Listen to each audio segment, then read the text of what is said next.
நாமத்தில் இந்த 33ஆம் நாள் ஜெபத்துக்கு உங்கள் யாவரையும் வரவேற்பதில் நான் மிகுந்த மகிழ்ச்சி அடைகிறேன். எல்லோரும் நாம் தலைவணங்கி கர்த்தரை நோக்கி பார்க்கலாம். அப்பா, உமக்கு நன்றி, உமக்கு நன்றி. உங்களுடைய கிருபைகள் ஏராளம் ஏராளம் ஏராளம். ஆண்டவரே, நாளுக்கு நாள் அப்பா அநேக நாட்களை உடைய வாழ்க்கையில நீங்க கூட்டி கொடுத்து ஆண்டவரே தினந்தோறும் உண்மை நோக்கி பார்க்கத்தக்கதான அந்த கிருபைகளை நீர் எங்களுக்கு கொடுத்திருக்கிற தயவினாலே உமக்கு நாங்கள் நன்றிகளை செலுத்துகிறோம் கர்த்தாவே. இதோ இந்த நாளிலே கூட அப்பா நடக்க இருக்கிற எல்லா பாகங்களையும் உங்களுடைய கரத்திலே நாங்கள் தருகிறோம். எல்லாவற்றிலும் உங்களுடைய தெய்வீக கரம் இருக்கட்டும். நீங்க தாமே வழி நடத்த வேண்டுமாய் இயேசுவின் நாமத்தில் ஜெபிக்கிறேன் எங்கள் ஜீவனுள்ள நல்ல பிதாவே, ஆமென். எல்லோரும் சேர்ந்து அந்த யெகோவா தேவனை, அந்த யெகோவா கர்த்தனை, யெகோவா மீட்பரை, யெகோவா ராஜனை பாடலாக பாடலாம். கரங்களை தட்டி என்னோடு கூட சேர்ந்து இந்த பாடலை எல்லோரும் சேர்ந்து பாடலாம்.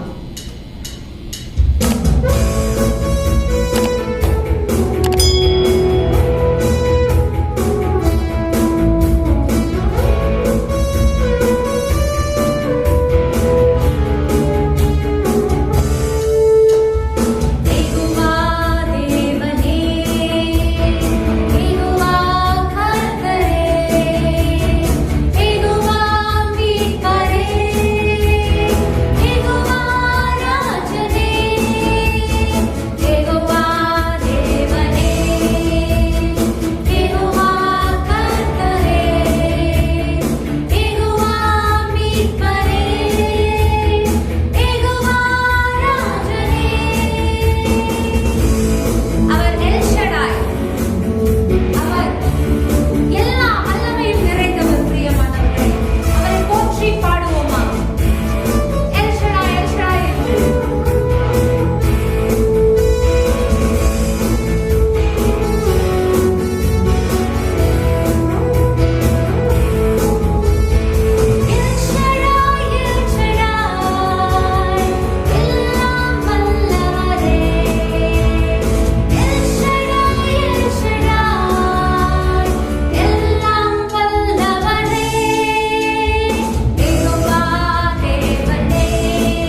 சீக்கிரத்திலே மாற போகிறது. இந்த நம்முடைய பக்தன் பாடியிருக்கிறது போல அதி ಬೇಗನೆ ನೀಗುವುದು ಈ ಅಲ್ಪ ಉಪದ್ರವವು. இந்த உலகத்தை பார்க்கும் போது நமக்கு நாளுக்கு நாள் என்னடா இது இப்படி எல்லாம் இருக்கே என்கிற அந்த மன கஷ்டம் வேதனை எல்லாம் இருக்கலாம். ஆனால் இந்த வார்த்தை வாக்குத்தத்தமாக நமக்கு கொடுக்கப்பட்டிருக்கிறது அல்லவா. தேவனை பார்த்து சொல்லுகிறார், மகனே மகளே, இந்த உபதிரவம் வெகு நாளுக்கு it's not going to be too long, ரொம்ப நாளைக்கு இருக்காது, it's going to end very soon அப்படின்ற ஒரு வார்த்தை, நம்பிக்கை இருக்கிற வார்த்தை தேவனை பார்த்து சொல்லுகிறார். எல்லோரும் சொல்லலாமா?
இந்த வெகு சீக்கிரத்திலே இந்த உபத்திரவம் எல்லாம் நீங்கி போய்விடும், மறைந்து போய்விடும், நீங்கள் மனம் சோராமல் இருங்கள் என்று சொன்ன வார்த்தைகள் பிரகாரம் அதே போல இன்னொரு வாக்குத்தத்தத்தையும் இன்னொரு வார்த்தையும் தேவன் நம்மை பார்த்து சொல்கிறார்.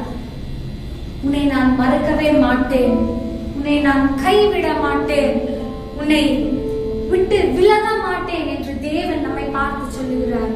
அவர் சொன்ன அந்த வார்த்தையை கூட நாம் பாடலாய் பாடுவோம். பிரியமானவர்களே, அவர் ஒருபோதும் நம்மை புறம்பே தள்ளாத தேவனாய் இருக்கிறார். அவர் சொல்ல ஆகும், அவர் கட்டளை இட நிற்கும். அவர் சொன்னால் ஒருமுறை அதை செய்தே தீர்வார். ஆண்டவர் சொன்னதை மாறாத தேவன்.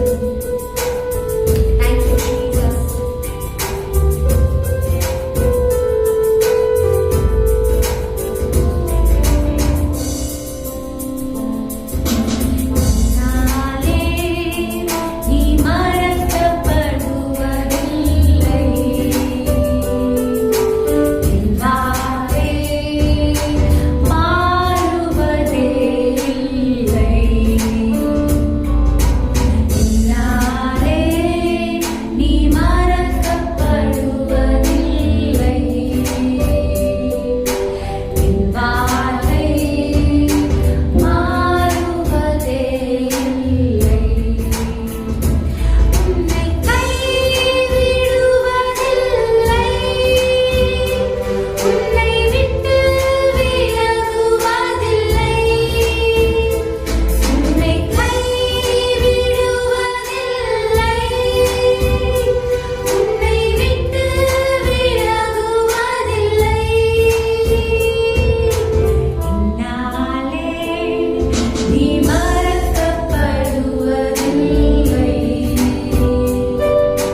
அப்பா, நீர் எங்களுக்கு கொடுத்திருக்கிற இந்த உத்தரவாதத்தை நாங்கள் கட்டியாக பிடித்து கொண்டு ஆண்டவரே அதை நினைச்சே அந்த ஒரு நம்பிக்கையோடு எங்களுடைய வாழ்க்கையை ஆண்டவரை பயப்படாமல் நாங்கள் வாழ நீர் எங்களுக்கு கிருபைகளை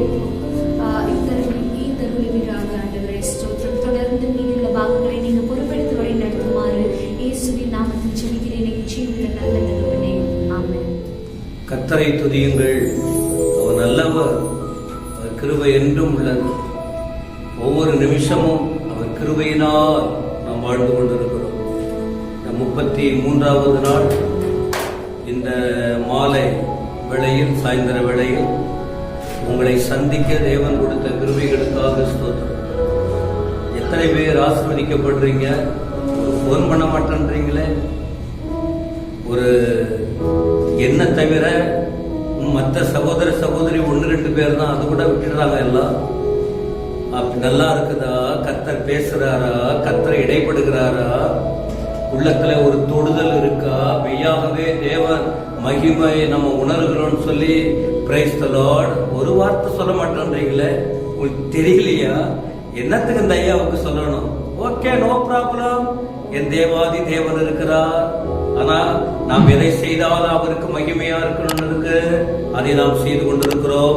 இப்போதும் இருக்கிற இடத்துல என்ன 7-8 பேர் தானே பார்க்க போறீங்க. கண்களை முடிஞ்சோம் பண்ணுவோமா? அப்பாவுமே நாங்கள் துதிக்கிறோம். இந்த நாளிலும் சில குறிப்புகளுக்காக உம்மிடத்தில் நாங்கள் வேண்டுகிறோம். குடும்பங்களின் ரட்சிப்புக்காக, ஆசீர்வாதங்களுக்காக ஜெபிக்கிறோம்.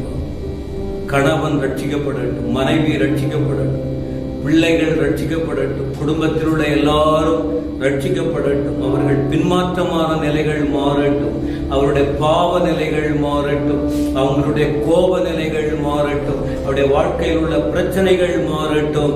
குடும்பங்களை ரட்சியும், ரட்சியும், ரட்சியும், ரட்சியும், ஆசீர்வதியும். எல்லாரும் ரட்சிக்கப்பட வேண்டும் என்று நம்முடைய வார்த்தைகள் சொல்லுகிறது. தேவனே கிரியை செய்யும். ஒவ்வொரு உறவினர்களுக்காக ஜெபம் பண்றோம். குடும்ப உறவுகள், நண்பர்கள், உடன் பிறந்தவர்களுக்காக ஜெபம் பண்றப்பா. குடும்ப நபர்களை ஆசீர்வதிக்க வேணுமே, உறவினர்களை ஆசீர்வதிக்க வேணுமே, நண்பர்களை தொட வேணுமே, உடன் பிறப்புகள். ஏன்னா ஒரு ஆத்துமா கெட்டு போக கூடாது. எல்லாரும் பரலோகத்துக்கு வர வேண்டும், எல்லாரும் பரலோகத்துக்கு வர வேண்டும்.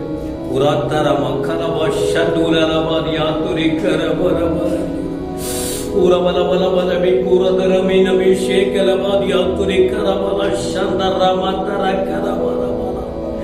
ஆமென். ஒவ்வொருவருடைய உறவுகளுக்காக ஜெபம் பண்றோம், நண்பர்களுக்காக ஜெபிக்கிறோம், உடன் பிறந்தவர்களுக்காக ஜெபிக்கிறோம். கர்த்தாவே, திருமணம் ஆகாதவர்களுக்காக ஜெபிக்கிறோம். ஏற்ற நேரத்தில் திருமண வாழ்வை கொடுக்க வேணுமே, குடும்பங்களில் குழப்பம் வரக்கூடாதுப்பா. ஆமென். திருமணம் ஆனவர்களுக்காக ஜெபிக்கிறோம். குழந்தை பாக்கியம் கொடுக்க வேணுமே. இது நிமித்தம் குடும்பத்தில் பிரச்சனைகள், சமாதான குறைவுகள், வேதனையோடு வாழ்கிற மக்கள் இருக்கிறார்கள் அல்லவா? குழந்தை பாக்கியம் தேவையானவர்கள் உம்மை நோக்கி பார்க்கட்டும், அற்புதங்களை பெற்றுக் கொள்ளட்டும். குடும்பத்தில் உள்ள எல்லா குடும்பத்தின் நன்மைகளை கொடுக்க வேண்டுமே. இயேசு கிறிஸ்துவின் நாமத்தினாலே ஓரி காமாலா தர அற்புதங்களை செய்யப்பா. இயேசுவின் நாமத்திலே, இயேசுவின் நாமத்திலே, இயேசுவின் நாமத்தினாலே வேலை வாய்ப்புகளுக்கு கொடுங்க ஆண்டவரே. இந்த நாட்களில் வேலை இல்லாம இருக்கிற மக்கள் உண்டு, தவிக்கிறாங்க ஆண்டவரே.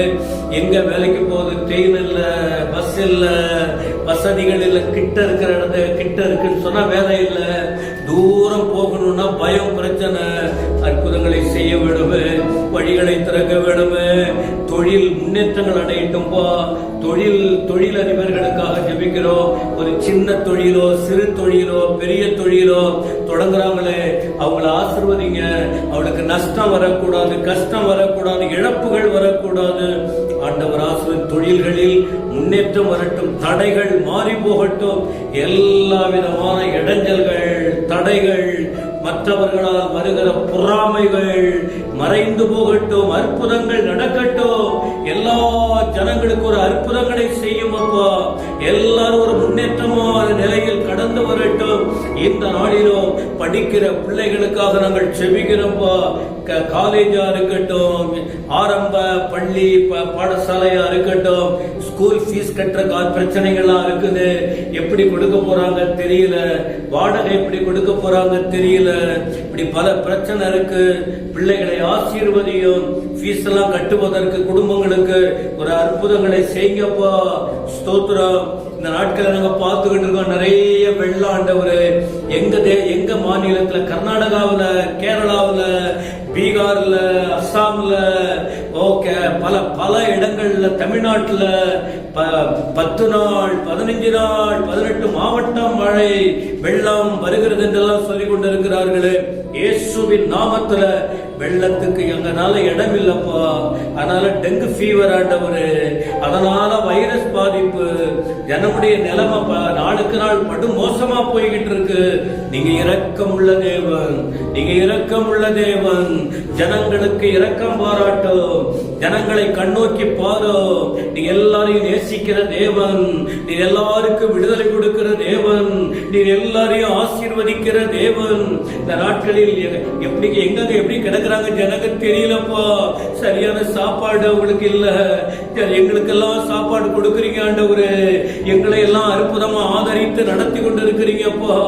எவ்வளவோ பேருக்கு பாதுகாப்பு இல்ல, உற்சாகப்படுத்த ஆட்கள் இல்ல. எத்தனை பேர் தண்ணீர் அடிச்சுக்கிட்டு போறாங்க, எத்தனை பேர் மண்ணுக்குள்ள புதைந்து போறாங்க.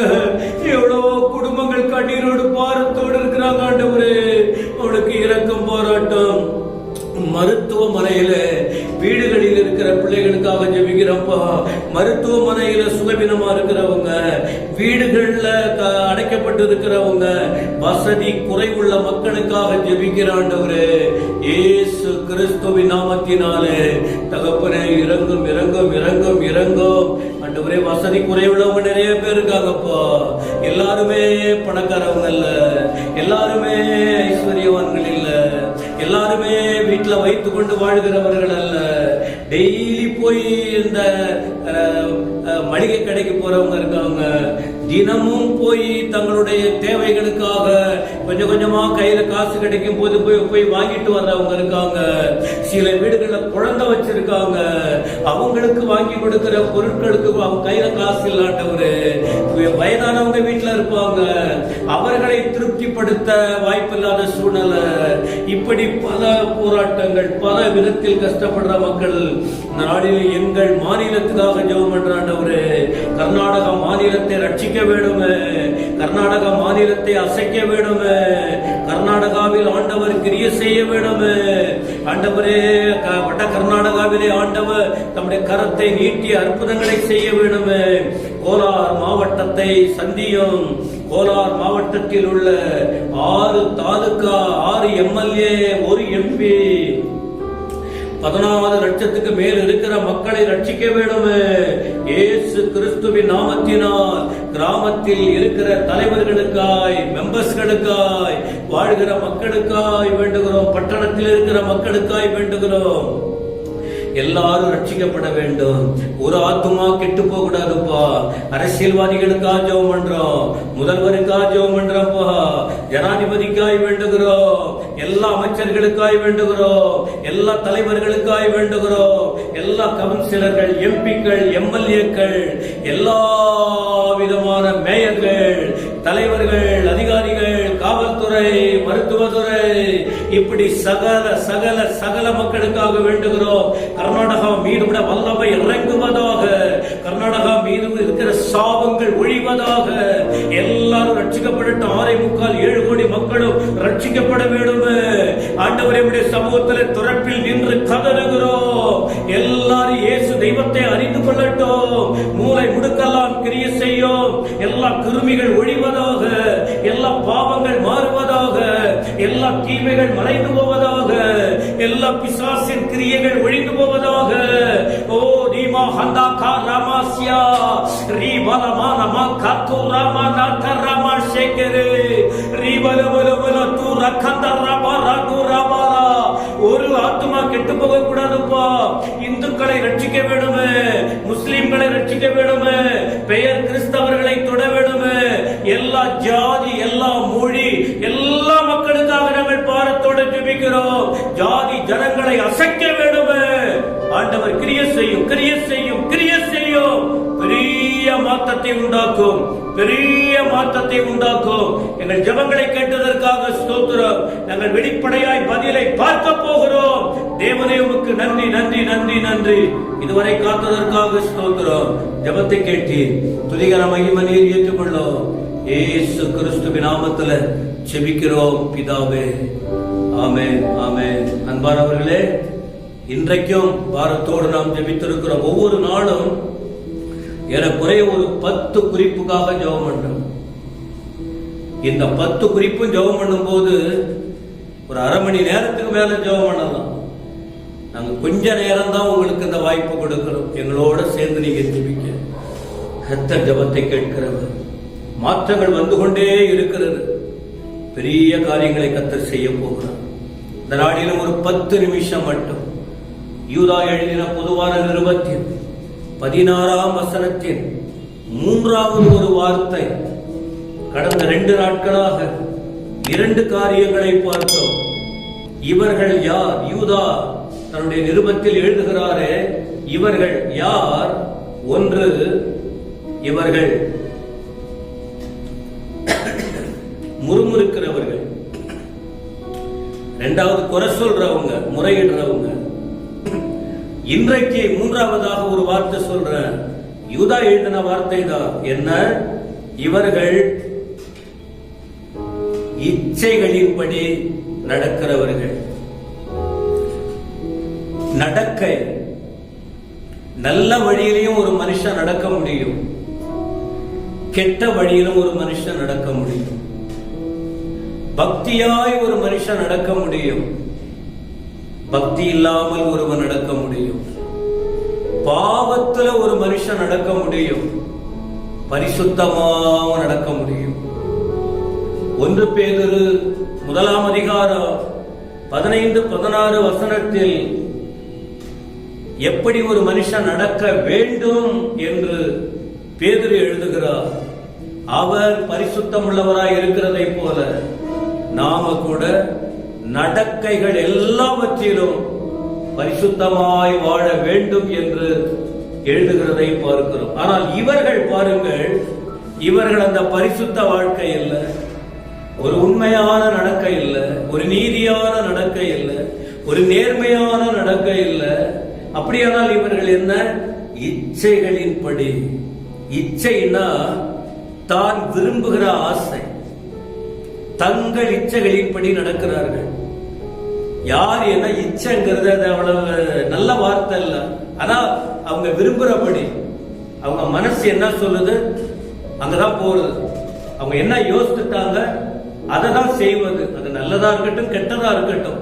நல்லதை பத்தி கேர் பண்றதுல அவங்க கெட்டதுக்கு முழுக்க முழுக்க முழுக்க ஒப்பு கொடுத்து செய்வாங்க. இப்படிப்பட்டவங்களுக்கு என்ன நடக்கும் தெரியுங்களா? என்ன ஒரு ரெண்டு மூணு சம்பவத்தை உங்களுக்கு சொல்றேன். முதல்ல ஒரு காரியம் சொல்றேன். வேதத்துல யோசுவா 7ஆம் அதிகாரத்தில் ஒரு சம்பவம் சொல்லப்பட்டிருக்கு. யோசுவா 7ஆம் அதிகாரம். இஸ்ரவேல் ஜனங்கள் யோர்தானை கடந்து அதன் பிறகு எரிகோ வந்து ஜெபத்தாலே துதியாலே ஸ்தோத்திரத்தாலே எரிகோவை மேற்கொண்டு அடுத்து ஒரு எல்லையை நோக்கி போகிறார்கள். ஆயிங்கிற ஒரு பட்டணம். அதற்கு முன்பு யோசுவா ஆண்டவர் யோசுவா கிட்ட ஆண்டவர் சொல்ல, யோசுவா ஜனங்க கிட்ட சொல்லி இருக்கார், இதுல கிடைக்கிற எந்த கொள்ளை பொருள் அந்த எரிகோ பட்டணத்தை நாம மேற்கொள்ளும் போது ஒரு பொருளை கூட யாரும் எடுத்து அதை இச்சித்து தங்களுக்காக எடுத்துக்கொள்ளக்கூடாது. எந்த வெள்ளியா இருக்கட்டும், எந்த ஒரு பொருளையும் எடுத்து தங்களுக்காக தாங்கள் விரும்பி தங்கள் ஆசைக்காக எடுத்து வைத்துக் கொள்ளக் கூடாது அப்படின்னு ஆண்டவர் ஏற்கனவே சொல்லி இருந்தாரு. யோசுவாவுக்கு தெரியும். ஆண்டவர் எரிகோ பட்டணத்தை ஆண்டவர் கொடுத்துட்டார். இப்போ ஆயி பட்டணத்துக்கு நேரா போறாங்க. அங்க போகும்போது கொஞ்சம் பேர் தான் போறாங்க. அங்க ஒரு வார்த்தை நடக்குது. எரிகோ ஆயி பட்டணத்துல கொஞ்சம் பேர் தான் இருக்காங்க, இவ்வளவு பேர் தேவையில்லை. போன உடனே இஸ்ரவேல் வெற்றி பெற்ற ஜனங்கள் இப்ப தோல்வி ஆயிட்டாங்க. தோல்விக்கு சான்ஸே இல்லை. ஏன்னா இதுவரைக்கும் இவங்க வெற்றியை கண்டிருக்காங்க. எரிகோவுக்கு அடுத்து போறக்கூடிய அந்த யுத்தத்துல, அந்த பட்டணத்துல உள்ள பிரச்சனையில அங்க தோல்விக்கு காரணம் இல்லைன்னா அவ்வளவு பேர் இருக்காங்க. அப்புறம் யோசிக்க ஆரம்பிச்சாங்க. ஒரு மனுஷனுக்கு தோல்வி என்று வந்தால் கண்டிப்பா யோசிக்கணும். ஏன் இந்த லாஸ், நஷ்டம் வந்தது? ஏன் இந்த குறைபாடு வந்தது? ஏன் இந்த சுகவீனம் வந்தது? ஏன் இப்படிப்பட்ட அவமானம் வந்தது? நாங்கள் ஒன்னும் செய்யலையே, நாங்க ஒரு பாவம் அறியலையே, ஏன் இது வந்தது அப்படிங்கிற ஒரு தற்பரிசோதனை அவசியம். அங்க யோசுவா என்ற தேவ மனுஷன் தேவ சமூகத்தில் அப்படியே விழுந்து கிடக்கிறார். அதை பார்த்தாலே வேதனை. கீழே விழுந்து, அவ்வளவு பெரிய மனுஷன், பல மோசேக்கு பிறகு பல லட்சம் ஜனங்களை வழிநடத்தி வந்ததான தேவ மனுஷன் கீழே விழுந்து அப்படியே வேதனைப்பட. அப்பதான் ஆண்டவர் சொல்லுகிறார், யோசுவா நீ ஏன் வேதனைப்பட, எழுந்துரு. இஸ்ரவேல் ஜனங்கள் துரோகம் பண்ணி இருக்காங்க, தப்பு பண்ணிட்டாங்க, என் வார்த்தையை மீறி நடக்கிறாங்க. என்ன ஆண்டவரே? உடனே யோசுவா எழுந்து சீட்டு போட்டு என்ன விஷயம் கேள்வி பார்த்தால் ஒருத்தவன் பேரு வருது. அவன் பேரு ஆகான். ஆகான் அவன் பேரு. அவன் என்ன பண்றா, என்ன சரி விஷயம் தெரிஞ்ச பிறகு யோசுவா பேசுறாரு, மகனே வா, நீ கடவுளை மகிமைப்படுத்துப்பா, நீ மகிமைப்படுத்துப்பா, என்னன்னு சொல்லிடுப்பா அப்படின்னு சொல்லவே அவன் சொன்னான், இல்ல நான் ஆசைப்பட்டு இந்த யுத்தத்துல கிடைச்ச பொருள்ல சில பொருட்களை, வெள்ளி, இந்த வஸ்திரங்களை எடுத்து நான் இச்சித்து எனக்கு ஆசைப்பட்டு நான் எடுத்துக்கிட்டேன், அத மண்ணுக்கு கீழே புதைச்சு வச்சிருக்க அப்படின்னு.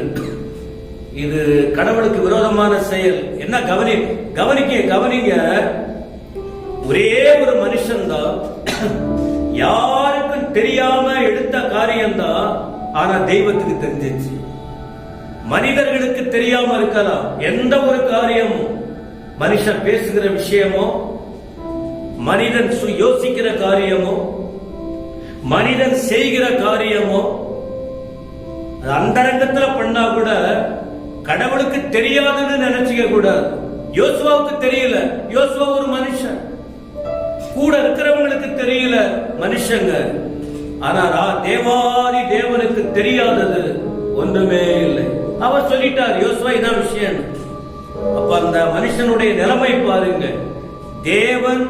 தேவனுக்கு பிடிக்காத, தேவனுக்குரியதை ஒரு மனுஷன் ஆசைப்பட்டு இச்சித்து தான் எடுத்துக்கொண்டதினால ஏற்பட்ட நிலைமை என்ன? அவனும் அவருடைய குடும்பமும் கல்லறிந்து கொண்டுட்டாங்க. அந்த 7ஆம் அதிகாரத்தின் கடைசி வசனம் பாருங்க. யோசுவா 7ஆம் அதிகாரத்தின் கடைசி என்ன சொல்ல வருகிற? சில நேரத்தில் ஆலயத்தில் இருக்கிற பொருட்களை தங்களுக்கு எடுத்துட்டு போயிடுவாங்க. சிலருக்கு தேவனுக்கு கொடுக்கணுங்கிற காரியத்தை தங்களுக்கு சொந்தமா எடுத்துக்குவாங்க. நமக்கு அது தேவையில்லை, நமக்கு சொந்தம் கிடையாது. தேவனுக்குரியதை தேவனுக்கும், ராயனுக்குரியதை ராயனுக்கும் என்று வேதம் சொல்லுகிறது. தேவனுக்குரியதை மனுஷன் எடுத்துக்கொள்ள கூடாது. ஆகான் அப்படி ஏமாற்றி எடுத்துக்கொண்டால் மிகப்பெரிய நஷ்டத்துக்குள்ளே கடந்து போறார். இந்த சத்தத்தை கேட்கிற அருமை சகோதர சகோதரி, நீங்க யோசித்து பார்க்கணும். நீங்க ஆண்டவர் காரியத்துல என்ன விளையாடுறீங்களா? தேவனுக்கு எடுத்த காரியத்தை இச்சித்து நீங்க எடுத்துக்கிறீங்களா? உங்களுக்குரியதை நீங்க எடுத்துங்க, உங்களுக்குரியதை நீங்க யூஸ் பண்ணுங்க. மற்ற தேவையில்லாதது உனக்கு வேணாம், நீ ஆசைப்பட்டா கூட அது உனக்கு வேணாம், அது கடவுளுக்குரியது.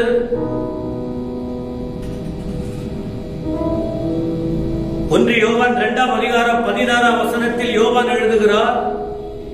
அந்த ஆசை, இச்சையை குறித்து சொல்லுகிறார். கண்களின் இச்சை, கண்களினால் பார்க்கிற அந்த ஆசை. அப்புறம் மாம்சத்தின் இச்சை அப்படிங்கிற வார்த்தைகள் சொல்லப்பட்டிருக்கு. ஜீவனத்தின் பெருமை அப்படி எல்லாம் சொல்லி இருக்கு. அப்ப இந்த இச்சையில போய் மாட்டிக்கிறவங்க யாரு? யாக்கோபு 1ஆம் அதிகாரம் 13 இருந்து 16 வரைக்கும் பாருங்க. போயிட்டு தாங்களே போய் மாட்டிக்கிறாங்க. அவன் போய் தானே போயிட்டு அந்த இச்சையில மாட்டிக்கொள்ளுகிறார். அது பெரிய ஆபத்தானது. முன்பு நான் குறிப்பிட்டேன். என்னாகமம் 11ஆம் அதிகாரத்தின் 4ஆம் வசனம். அவங்க இச்சையினுடைய காரியம் பாருங்க, அவங்க முறுமுறுக்க ஆரம்பிச்சாங்க. கடைசியில அவங்க கையில கிடைச்சது வாய்க்கு எட்டல. அத போல ஒரு பெரிய நஷ்டத்தின் மேல நஷ்டம் வந்தது என்னாகமம் 11ஆம் அதிகாரத்துல. எனவே 2 பேதுரு 2:18 கூட பாருங்க, இவர்கள் எப்படிப்பட்டவங்களா வாழ்வாங்கன்னு 2 பேதுரு 2ஆம் அதிகாரம் 18ஆம் வசனத்தில் சொல்லுகிறார். எனவே இந்த இரவு வேளையில் ஒரு 4 வசனத்துக்கு மேல குறிப்பிட்ட இதை நீங்க நிதானம், நான் 10 நிமிஷம் தானே பேசுறேன், 10 நிமிஷத்துல நான் வசனங்களை படிக்க சொல்லி வார்த்தையா உங்களுக்கு விளக்கி கொடுக்க முடியாது அல்லவா? அதனாலதான் ஏதோ ஒரு கட்டுக்கதை போல ஏதோ ஒரு வார்த்தையை உங்களுக்கு சொல்லாம பரிசுத்த வேதத்தில் உள்ளதான வார்த்தைகளை உங்களுக்கு கோடிட்டு காட்டுகிறோம். நீங்கள் வேதத்தை புரட்டி பார்த்து அதில் உள்ள வார்த்தைகளை கேட்டு, ஆண்டவரே வேத வசனங்கள் இப்படியெல்லாம் இருக்கிறது, நாங்கள் மிகுந்த ஜாக்கிரதையோடு இருக்க வேண்டும் என்று சொல்லி ஆண்டவர் இயேசுவை நோக்கி பார்த்து கலாத்தியர் 5ஆம் அதிகாரம் 20ஆம் வசனம், கலாத்தியர் 5ஆம் அதிகாரம் 20ஆம் வசனத்தில் சொல்லப்பட்டதை போல கிறிஸ்தவர்கள் என்ன செய்யணுமா?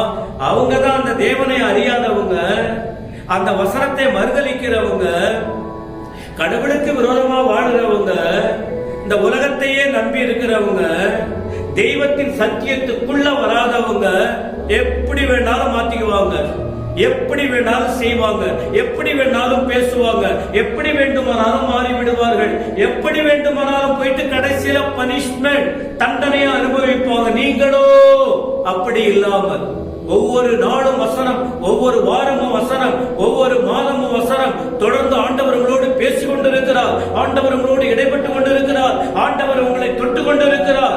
இப்படி நீங்கள் வசனத்தை கேட்டு கேட்டு கேட்டு கேட்டு ஆகாரை போல நாம் இல்லாதபடி, மற்றவர்களை போல நாம் அல்லாதபடிக்கு கலாத்தியர் 5:20 படி என்ன செய்ய வேண்டும்? நம்முடைய மாம்சத்தையும் நம்முடைய ஆசை இச்சைகளையும் சிலுவையில் அறைய வேண்டும். ஏன்? நமக்காக இயேசு சிலுவையில் அடிக்கப்பட்டார். அவர் ஒரு பாவம் செய்யாதவர், அவர் எந்த ஒரு கேடு அவர்கிட்ட இல்ல. நமக்காக ஜீவன் கொடுத்த ஆண்டவர், அவர் உயிர் கொடுத்து நம்மை மீட்டெடுத்திருக்கிறார்.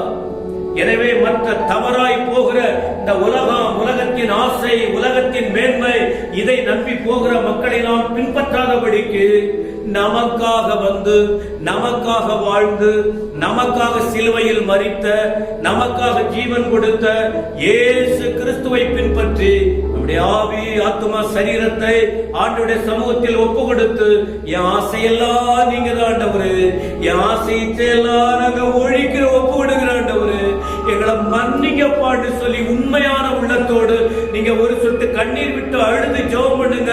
உங்க வாழ்க்கையில விடுதலை இல்லைன்னு தவிக்கிறீங்களா? என் கண்களின் இச்சையிலிருந்து விடுதலை இல்ல, என் சிந்தையிலிருந்து விடுதலை இல்ல, என் வாழ்க்கை இந்த பேச்சிலிருந்து விடுதலை இல்ல, என் வாழ்க்கையில பயங்கரமான போராட்டம் இருந்துகிட்டு இருக்கு. ஆண்டவர் உங்கள் வாழ்க்கையை மாற்ற வல்லவராய் இருக்கிறார். ஆவியில் பரிசுத்த ஆவியானவருக்குள்ள நிறைந்து ஜெபம் பண்ணுங்க. அவர் உங்களுக்கு விடுதலை தந்து அற்புத விதமாய் நடத்துவார். ஏன்னா அவருடைய வசனங்களை கேட்பதே நாம் இயேசுவை போல மாறுவதற்காக தான். ஆண்டவர் அப்படிப்பட்ட இரக்கத்தை வெளிப்படுத்துவாராக. செபிப்போம். பரலோக தகப்பனே, ஸ்தோத்திரம் ஸ்தோத்திரம் ஸ்தோத்திரம். இன்றைக்கும் இப்படிப்பட்ட ஒரு ஐக்கியத்தை தந்தீரே, நன்றி. பல குறிப்புகளுக்கு ஜெபித்தோம், உமது வார்த்தைகளை கேட்டிருக்கிறோம். இந்த உலகத்திலே போராட்டம் இருக்கிறது, ஆனா எங்க வாழ்க்கையை ஒப்பு கொடுத்து உமக்காய் வாழ கிருபினார். உங்க வசனத்தின்படி வாழட்டும், எங்கள் மனம் புதிதாகட்டும். ரோமர் 12:1 படி எங்கள் சரீரங்களை ஒப்பு கொடுத்து உமக்காய் வாழ உதவி செய்யும். கேட்ட ஒவ்வொருவரையும் ஆசீர்வதிக்க வேண்டும். எல்லாருக்கும் விடுதலை கட்டளையிட வேண்டும். ஒரு பயங்கரமான மாற்றம் உண்டாக வேண்டும். எங்கள் எல்லாவற்றையும் ஏற்றுக்கொண்டதற்காய் ஸ்தோத்திரம். நீர் பெருக, நாங்கள் சிறுக ஒப்பு கொடுக்கிறோம். இயேசு ராஜாவின் நாமத்தில் செபங்கேடும் நல்ல பிதாவே, ஆமென். என் ஆத்துமாவே கர்த்தரை ஸ்தோத்திரி, முழு உளமே பரிசுத்த நாமத்தை ஸ்தோத்திரி. என் ஆத்துமாவே கர்த்தரை ஸ்தோத்திரி, அவர் செய்த சகல உபகாரங்களையும் மறவாதே. ஆமென், ஆமென்.